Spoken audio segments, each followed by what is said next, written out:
और क्या हाल है? सब बढ़िया चल रहा ही होगा। तो मैं भी अब स्टार्ट करने वाला हूँ एक नया सीरीज़ जिसका नाम रखा हूँ मैं detail NCERT analysis in short DNA.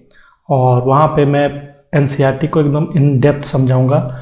और जिन लोग क्लास 11-12 में उनको तो फ़ायदा पहुँचना ही है इससे एकदम तगड़ी तरह से, और उनको भी फ़ायदा पहुँचेगा जो EMRS वैकेंसी और TGT साइंस और TGT बायोलॉजी इनकी तैयारी कर रहे हैं। तो उनके लिए तो एकदम मज़ा इंटू 100 हो जाना है इसमें, क्योंकि इतना डेप्थ से पढ़ाऊँगा। और इसमें मेरे कोटा के हंसराज यादव जो HRY सर थे LN के, उनके नोट्स होंगे, और प्लस कैरियर पॉइंट के चंद्रमौली सर के नोट्स होंगे। तो मतलब ये इंडिया के बेस्ट फैकल्टीज़ है बायो के। क्या कंसेप्ट देते थे वो, तो उन्हीं का नोट्स है और मैं उन्हीं का स्टूडेंट हूँ।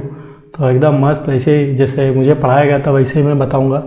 तो ऐसा आपको दोनों का मिक्सचर वाला कहीं मिलेगा नहीं यूट्यूब में, क्योंकि ये बेस्ट है। दोनों टीचर बेस्ट है, एक LN में थे और एक कैरियर पॉइंट में, पर मैंने दोनों से पढ़ रखा है तो मेरे नोट्स तो ज़बरदस्त है। और मुझे समझ में जो कंसेप्ट तब आया था अभी तक मेरे दिमाग में घुसा हुआ है। मतलब एक बार वो फिट हो गया, उसके बाद वो लाइफ लॉन्ग चलता जा रहा है। तो ऐसा नोट्स है और ऐसे मास्टर्स है, इससे पढ़ाऊँ तो फिर मैं वैसे ही पढ़ाने की कोशिश करूँगा। उनके जैसे तो नहीं कर पाऊँगा, पर हाँ जो जो वो पढ़ाए थे वो एकदम अच्छे से मैं भी एक्सप्लेन करने की कोशिश करूँगा। तो पहला चैप्टर जो हम लोग पढ़ेंगे द लिविंग वर्ल्ड, ठीक है। मैं कौन हूँ? ये हूँ मैं, छोड़िए नहीं बताता हूँ, आगे निकलते।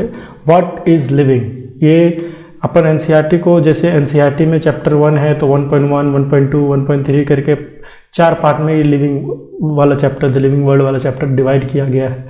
तो वैसे ही मैं इसको 4 पार्ट में ही एक्सप्लेन करूँगा। आप एनसीईआरटी को बेस बना के चलिए। तो चलिए स्टार्ट करते हैं। What is living. अच्छा, ये लिविंग होता क्या है? उससे पहले अपन को जानना पड़ेगा जहाँ पे हम लोग रहते हैं इस पृथ्वी पे, तो हम लोग को बहुत कुछ देखने मिलता है। जैसे एक्स्ट्रा ऑर्डिनरी हैबिटेट्स देखने मिलता है, जहाँ पे cold mountains, deciduous forest, ocean, fresh water lakes, desert, hot springs सब देखने मिलता है। और उसमें और हम लोग को कुछ कुछ लिविंग ऑर्गेनिजम्स भी देखने मिलता है, इंसेक्ट मिलता है, बर्ड्स, फिर गैलोपिंग हॉर्स देखने मिलता है, माइग्रेटिंग बर्ड्स, फ्लावर्स देखने मिलते हैं, तरह तरह के शार्क्स देखने मिलते हैं, और भी बहुत कुछ मिलते हैं। तो हम लोग कैसे जानेंगे कि ये लिविंग है या नॉन लिविंग है? तो किस बेसिस पे अपन डिसाइड करेंगे कि ये प्लांट लिविंग है और ये सैंड जो है वो नॉन लिविंग है? एक्सप्लोर करेंगे कि अपन कोई भी चीज़ को लिविंग कैसे बोल सकते हैं, ठीक है। लिविंग मतलब होता है जो स्ट्रक्चर एंड फंक्शन को अपना क्या करता है, मेंटेन करता है, ठीक है। और क्या? मेंटेन, TAIN, मेंटेन करता है। और क्या कि ये एक टाइप का नॉन इक्विलिब्रियम स्टेट में रहता है। इसका क्या मतलब है कि इसमें मेटाबॉलिज्म होता है। इसी को हम लोग क्या कहते हैं, लिविंग। तो इसको अपन डेप्थ में समझेंगे थोड़ी देर बाद। तो अब अपन पढ़ते हैं कि मिनिमम रिक्वायरमेंट क्या होता है लिविंग होने के लिए और मेटाबॉलिज्म को कैरी करने के लिए। तो मिनिमम रिक्वायरमेंट क्या होता है? Minimum requirement to be living. Minimum requirement क्या होना चाहिए? तो सबसे पहले अपन इसको 2 भाग में बांट देते हैं कि सोर्स ऑफ एनर्जी और एक हो गया सोर्स ऑफ कार्बन, ठीक है। सोर्स ऑफ एनर्जी 2 टाइप का हो सकता है। एक हो गया तुम्हारा सनलाइट और दूसरा हो गया chemical compound. Chemical compound 2 type का होता है। एक होता है इनऑर्गेनिक और एक हो गया ऑर्गेनिक, ठीक है। और सोर्स ऑफ कार्बन कितना टाइप का हो गया? एक हो गया तुम्हारा एटमॉस्फेरिक CO2, और कह लो इनऑर्गेनिक कार्बन, ठीक है, या फिर HCO3-। और इधर हो गया सोर्स ऑफ कार्बन, दूसरा हो गया, एक हो गया ऑर्गेनिक ठीक है। तो जैसे ये हो गया तुम्हारा ऑर्गेनिक और इसको कहो केमिकल। तो ये हो गया तुम्हारा जैसे हेट्रोट्रॉप्स इसको यूज़ करते हैं, हेट्रोट्रॉप्स। और एटमॉस्फेरिक CO2 और इनऑर्गेनिक कार्बन HCO3 माइनस, इसको कौन यूज़ करता है? इसको यूज़ करता है ऑटोट्रॉप्स। ठीक है। ऑर्गेनिक और इनऑर्गेनिक केमिकल कंपाउंड को यूज़ करता है कौन पता है? कीमोट्रॉप। और ये सनलाइट को यूज़ करने वाला हो गया फोटोट्रॉप्स। तो ये हो गया minimum requirement to be living को दो कैटेगरी में बांटते हैं, एक सोर्स ऑफ एनर्जी और एक सोर्स ऑफ कार्बन के बेसिस पे। सोर्स ऑफ एनर्जी के बेसिस पे हम लोग दो भाग में बांटते हैं, सनलाइट और केमिकल कंपाउंड। जो सनलाइट हो गया वो फोटोट्रॉप, और केमिकल कंपाउंड दो टाइप का, इनऑर्गेनिक और ऑर्गेनिक, जो दोनों को यूज करता है वो कीमोट्रॉप हो गया। और सोर्स ऑफ कार्बन के बेसिस पे दो भाग में बांटते थे इसको, एटमॉस्फेरिक CO2 और इनऑर्गेनिक कार्बन HCO3 माइनस, जिसको इस्तेमाल करता है ऑटोट्रॉप्स, जैसे प्लांट वलांट हो गया। और केमिकल और ऑर्गेनिक जो होता है कार्बन, उसको यूज करता है हेट्रोट्रॉप्स। ये हो गया minimum requirement to be living. अब न्यूट्रिशनल कैटेगरीज भी बहुत तरह की आती है लिविंग वर्ल्ड में। Nutrition categories of living world. ठीक है, इसको अपन चार भाग में बांटते हैं। पहला हो गया फोटो ऑटोट्रॉप्स, एक हो गया फोटो हेट्रोट्रॉफ, तीसरा हो गया कीमो ऑटोट्रॉप्स, और चौथा हो गया कीमो हेट्रोट्रॉफ्स। ठीक है। तो फोटो ऑटोट्रॉफ में सोर्स ऑफ एनर्जी हो गया तुम्हारा सनलाइट, और सोर्स ऑफ कार्बन हो गया इनऑर्गेनिक। जैसे ये एग्जांपल हो गया ऑल फोटोसिंथेटिक प्लांट, इसमें आ गया। फोटो हेट्रोट्रॉप में सोर्स ऑफ एनर्जी हो गया तुम्हारा केमिकल एनर्जी, और सोर्स ऑफ कार्बन हो गया ऑर्गेनिक कंपाउंड। तो इसका एग्जांपल हो गया सारा बैक्टीरिया आ गया, इसका फोटोसिंथेटिक प्लांट्स। ठीक है। कीमो ऑटोट्रॉफ्स में सोर्स ऑफ एनर्जी हो गया केमिकल एनर्जी,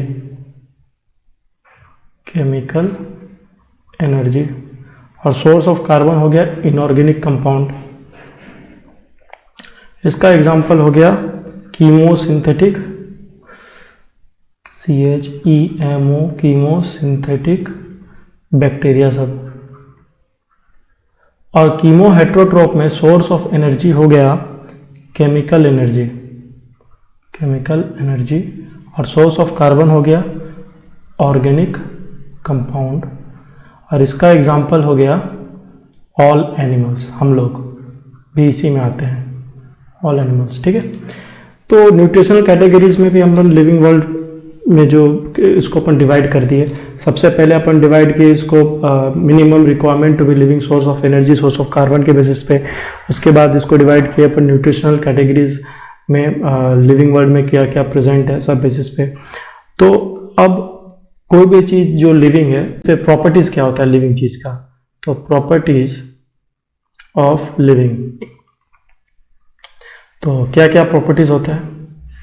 तो ग्रोथ हो गया, दूसरा हो गया मेटाबॉलिज्म, ये कोई डिफाइनिंग प्रॉपर्टीज नहीं है, और हो गया रिप्रोडक्शन। ये तीन को बेसिक प्रॉपर्टीज अपन देखते हैं कि हाँ ये लिविंग है, तो इसमें ग्रोथ हो रहा है तो इसका मतलब ये लिविंग है, मेटाबॉलिज्म हो रहा है तो मतलब लिविंग है, रिप्रोडक्शन कर रहा है तो इसका मतलब लिविंग है। और अपन जब नॉर्मल किसी इंसान से पूछते बताओ यार प्रॉपर्टीज ऑफ लिविंग बताओ, तो सब बोलता है ग्रोथ, मेटाबॉलिज्म, रिप्रोडक्शन, ऐसे करके बोल देते हैं।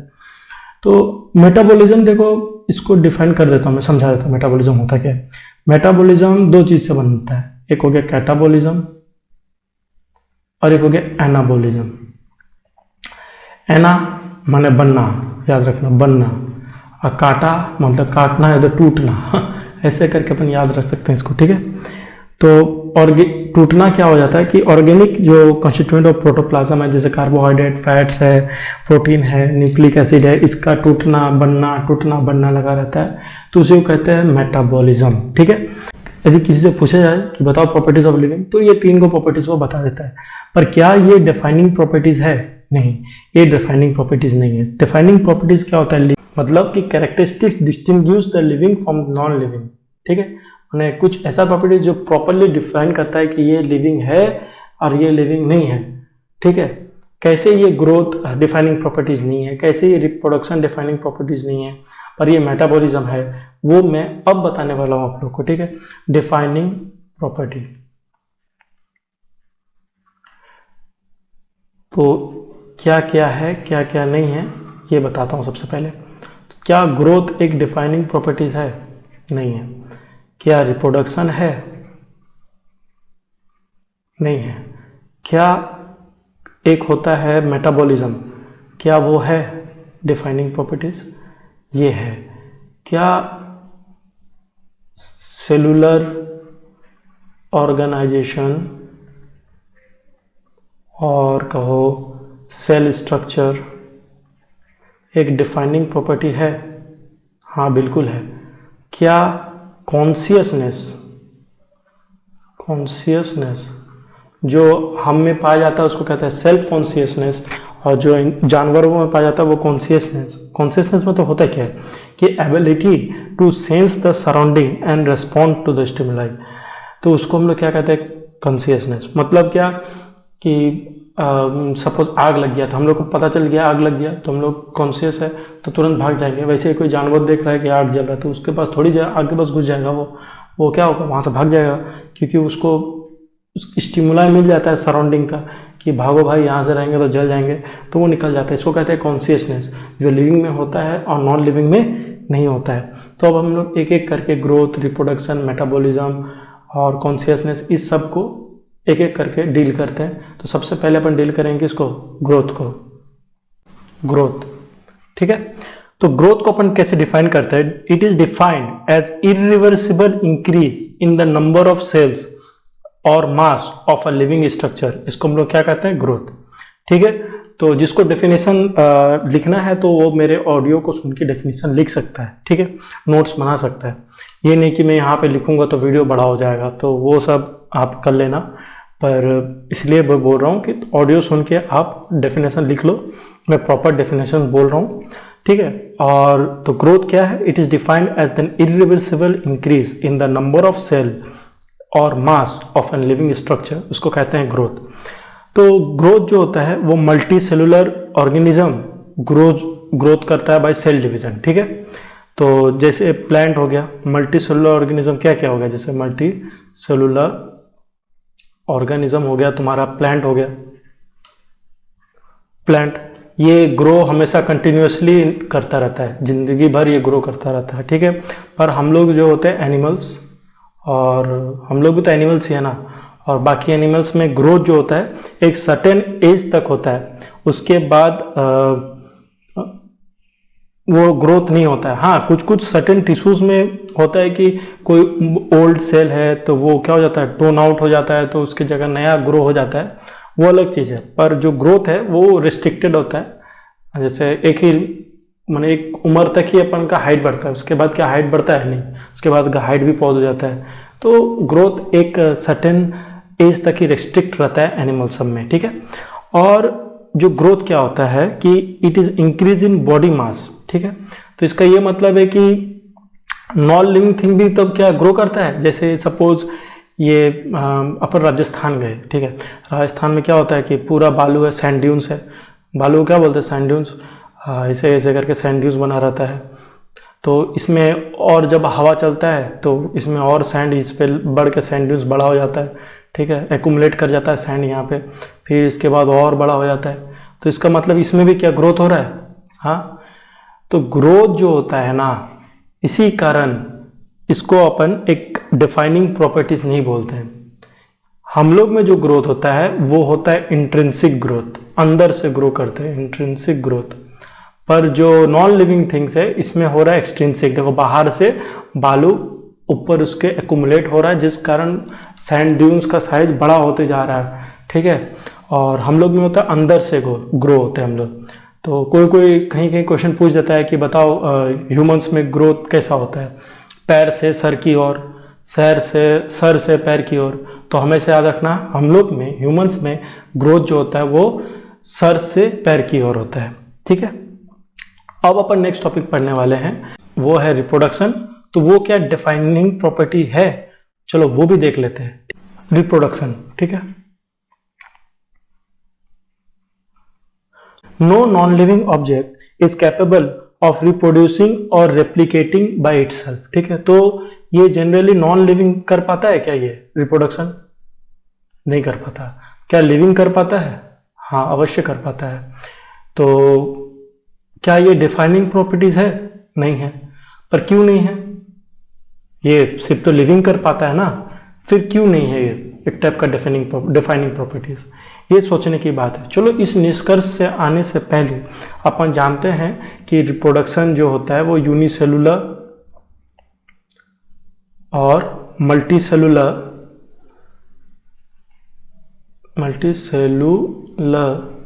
ऑर्गेनिज्म जो होते हैं वो करते हैं, ये तो आपको पता ही है। यूनिसेलुलर मल्टीसेलुलर यूनिसेलुलर जो ऑर्गेनिज्म होता है ये जनरली करता है बाय सेल डिवीजन रिप्रोडक्शन, ठीक है। सेल डिवीजन जैसे माइटोसिस। पर ये जो मल्टीसेलुलर ऑर्गेनिजम्स है ये क्या करता है, ये रिप्रोडक्शन करता है और production of young ones of same kinds, माने अपने टाइप का ही बच्चा, लोग सेम काइंड का बच्चा पैदा कर देता है लोग, ठीक है। और ये हो गया यूनिसेलुलर और मल्टीसेलुलर ऑर्गेनिजम्स। यूनिसेलुलर में एक चीज और खास पाया जाता है, वो है कि जो यूनिसेलुलर ऑर्गेनिज्म जैसे बैक्टीरिया हो गया, और उसके बाद यूनिसेलुलर एल्गे हो गया, एल्गे, और उसके बाद है अमीबा, ये जितना भी है इसमें क्या होता है, जो ग्रोथ होता है ना directly proportional to growth, directly proportional reproduction होता है। इसका क्या मतलब है कि तो growth is directly proportional reproduction, मतलब हम लोग कोई भी बैक्टीरिया और उसका ग्रोथ कैसे देखेंगे, देख रहे हैं कितना ज़्यादा रिप्रोड्यूस कर रहा है, ठीक है। तो इसका मतलब वो ग्रो कर रहा है। तो ये चीज़ है यूनिसेलुलर ऑर्गेनिजम्स में, और ये भी एक ड्रॉबैक्स है जिस कारण ये एक डिफाइनिंग प्रॉपर्टीज नहीं है। पर मेन जो डिफाइनिंग प्रॉपर्टीज ये किस लिए नहीं है वो मैं थोड़ा आगे बताऊंगा। इससे पहले मैं आपको बता देता हूँ कि जो लिविंग ऑर्गेनिजम्स है वो दो टाइप का रिप्रोडक्शन शो करता है। एक हो गया एसेक्सुअल रिप्रोडक्शन, और एक हो गया सेक्सुअल रिप्रोडक्शन। सेक्सुअल रिप्रोडक्शन के बारे में तो जानते ही आप कि जो हायर एनिमल्स जैसे हो गया डॉग्स, कैट, हम लोग ह्यूमंस, ये सब क्या करता है, सेक्सुअल रिप्रोडक्शन करता है। पर एसेक्सुअल रिप्रोडक्शन, इससे क्वेश्चंस आते हैं, जैसे चलो बताता हूँ। एसेक्सुअल रिप्रोडक्शन, ठीक है। तो ये जो बडिंग करता है कोई बडिंग जैसे कौन करता है, ईस्ट और हाइड्रा में करता है ये हाइड्रा। और कोई क्या करता है कि ट्रू रीजनरेशन करता है। ट्रू रीजनरेशन मतलब क्या होता है कि सपोज इसका कोई पार्ट कट गया, ठीक है, तो वो अपने आप से वो पार्ट को रीजनरेट कर लेता है, जैसे प्लेनेरिया, ठीक है। कोई पार्ट कट गया तो कोई दिक्कत नहीं, वो फिर से वो पार्ट को अपना क्या करता है, रीजनरेट कर लेता है। कुछ जो एसेक्सुअल पोर्स के थ्रू रिप्रोडक्शन करता है, वो हो गया जैसे फंगाई। और कुछ जो एसेक्सुअल रिप्रोडक्शन शो करता है जैसे फ्रेगमेंटेशन। इसका क्या मतलब है कि सपोज ऐसे है, फ्रेगमेंट में कट गया और ये अपना एक बना दिया ऑर्गेनिज्म, ये 3 ऑर्गेनिज्म में बट गया, 3 भाग में कट के, तो फ्रेगमेंट्स में बट के वो एक अपना जनरेट कर लेता है, एक नया ऑर्गेनिज्म बन जाता है। तो ये कौन शो करता है, जैसे फंगाई कुछ शो करता है, और फिलामेंटस एल्गे, और एक हो गया प्रोटोनीमा ऑफ मॉसेस में भी ये क्या करता है, शो करता है ये फ्रेगमेंटेशन। तो ये इंपॉर्टेंट है, कुछ याद कर लेना और नोट्स बना लेना। तो ये अब आते हैं फिर से वापस में वही पॉइंट में कि रिप्रोडक्शन जो है वो डिफाइनिंग प्रॉपर्टीज क्यों नहीं है। तो रिप्रोडक्शन डिफाइनिंग प्रॉपर्टीज इसलिए नहीं है क्योंकि कुछ ऑर्गेनिज्म जो रिप्रोड्यूस नहीं कर पाता है, जैसे जो स्टेराइल है, जैसे म्यूल्स हो गया, और उसके बाद कौन हो गया, वर्कर बीज हो गया, वर्कर बीज। उसके बाद इनफर्टाइल ह्यूमन कपल्स जो होता है, इनफर्टाइल ह्यूमन कपल, क्या ये लिविंग है? लिविंग तो है ये, पर क्या ये रिप्रोडक्शन कर पा रहा है? नहीं कर पा रहा है। तो इसका क्या मतलब है कि क्या रिप्रोडक्शन एक डिफाइनिंग प्रॉपर्टीज है? नहीं है, क्योंकि ये लिविंग है फिर भी रिप्रोडक्शन नहीं कर पा रहा, म्यूल्स, वर्कर बीज, इनफर्टाइल ह्यूमन कपल्स। तो इसका मतलब क्या है कि रिप्रोडक्शन एक टाइप का डिफाइनिंग प्रॉपर्टीज नहीं है, तो इसलिए ये डिफाइनिंग प्रॉपर्टीज नहीं है। ठीक है, तो अब अपन आते हैं नेक्स्ट पॉइंट, मेटाबॉलिज्म। क्या ये डिफाइनिंग प्रॉपर्टी है मेटाबॉलिज्म? मैंने बताया था कि मेटाबॉलिज्म दो टाइप से होता है, एक होता है कैटाबॉलिज्म, एक होता है एनाबॉलिज्म। ये दोनों चलते रहता है। ठीक है, बायोमोलिक्यूल इधर से उधर बनता है, कभी टूटता है तो कैटा हो गया, और कभी बनता है तो एना हो गया। तो मैंने कैटाबॉलिज्म एनाबॉलिज्म ये चलते रहता है बॉडी में, केमिकल रिएक्शंस चलते रहते हैं। तो मेटाबॉलिज्म क्या होता है? It refers to the sum total of all chemical reactions occurring in the living body. ठीक है, यूनिसेलुलर या मल्टीसेलुलर हो, there are multiple type of metabolic reactions occurring in a body at a time. ठीक है, तो metabolism is a defining feature of all living organism without any exception। ठीक है, तो नॉन लिविंग ऑब्जेक्ट जो होता है वो कभी भी मेटाबॉलिज्म शो नहीं करता है। ठीक है, एक सपोज अपन एक एग्जांपल लेते हैं। ठीक है, एक टेस्ट ट्यूब लेते हैं। ठीक है, और यहाँ पे कोई रिएक्शन करवाते हैं अपन। ठीक है, तो क्या ये लिविंग स्टेट है? नहीं, ये लिविंग स्टेट नहीं है, लिविंग स्टेट नहीं है, पर जो ये लिविंग रिएक्शन जरूर है। ठीक है, तो इसलिए आइसोलेटेड मेटाबॉलिक रिएक्शन, जिसको अपन कहते हैं in vitro, are not living things but surely living reactions. इसका क्या मतलब है? अच्छा, इन विट्रो और इन विवो मतलब बहुतों को कंफ्यूजन होगा, इन विट्रो और इन विवो। ठीक है, यदि बॉडी में हुआ तो वो हो गया इन विवो, और इन विट्रो हो गया क्या? टेस्ट ट्यूब में। टेस्ट ट्यूब में सपोज एक एग्जांपल देता हूं, जैसे किसी का बच्चा नहीं हो पाता है क्योंकि स्पर्म और ओवम फ्यूज नहीं कर पाता है। ठीक है, तो अपन क्या करते हैं, कुछ होगा दिक्कत, वो अपन रिप्रोडक्शन चैप्टर में पढ़ेंगे कि क्यों नहीं फ्यूज हो पा रहा है। तो अपन क्या करेंगे, फीमेल का ओवम निकालेंगे, मेल का स्पर्म निकालेंगे, और दोनों को इन विट्रो फर्टिलाइजेशन करेंगे, मतलब कि टेस्ट ट्यूब में दोनों को मिला के फर्टिलाइज करके फिर उसको अपन डाल देंगे फैलोपियन ट्यूब में या फिर यूट्रस में, जैसे भी हो उसको अपन डाल के फिर वहां पे वो क्या हो जाता है, ग्रो करने लग जाता है। तो जब अपन रिएक्शन करवाए टेस्ट ट्यूब में तो वो एक लिविंग रिएक्शन था, पर जो स्पर्म था, ओवम था, वो लिविंग स्टेट में भले नहीं था, पर वो जो रिएक्शन हुआ वो लिविंग रिएक्शन हुआ। ठीक है, तो cellular organisation of a body is a defining feature of life forms. इससे अपन ये भी कंक्लूड कर सकते हैं। तो अब अपन नेक्स्ट टॉपिक पढ़ने वाले हैं, वो है कॉन्शियसनेस। कॉन्शियसनेस मतलब क्या होता है कि ऑल ऑर्गेनिजम्स, चाहे प्रोकैरियोट्स हो, यूकैरियोट्स हो, सिंपल और कॉम्प्लेक्स उसका ऑर्गेनाइजेशन हो, have the ability to sense the condition in their surrounding. क्या करता है कि वो सेंस कर लेता है सराउंडिंग को, एंड वो रेस्पॉन्ड शो करता है। ठीक है, towards the stimuli. Such stimuli may be physical, chemical और बायोलॉजिकल।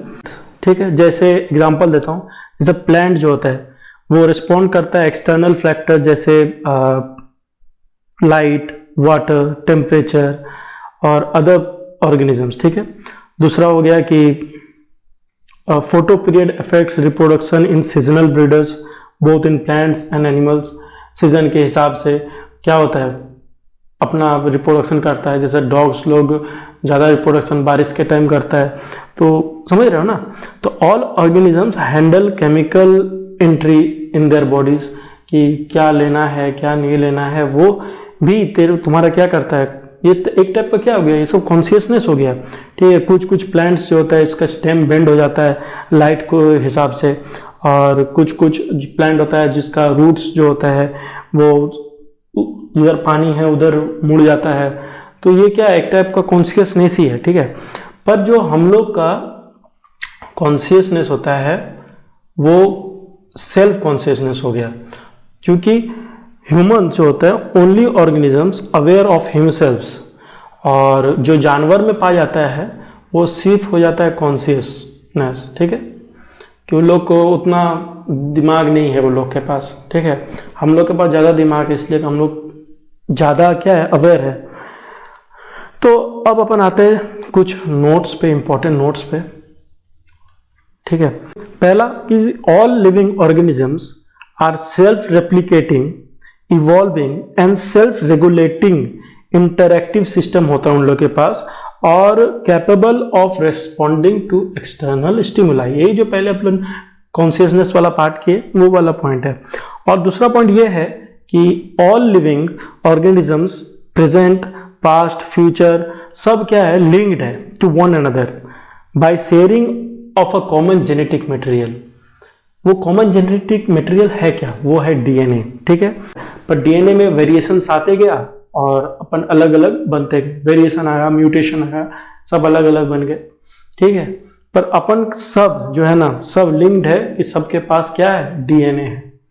ठीक है, अब अपन नेक्स्ट टॉपिक पढ़ेंगे 1.2, वो होगा diversity in the living world. तो जिसको कोई डाउट है तो पूछ सकता है कमेंट सेक्शन में, and please do like subscribe my channel.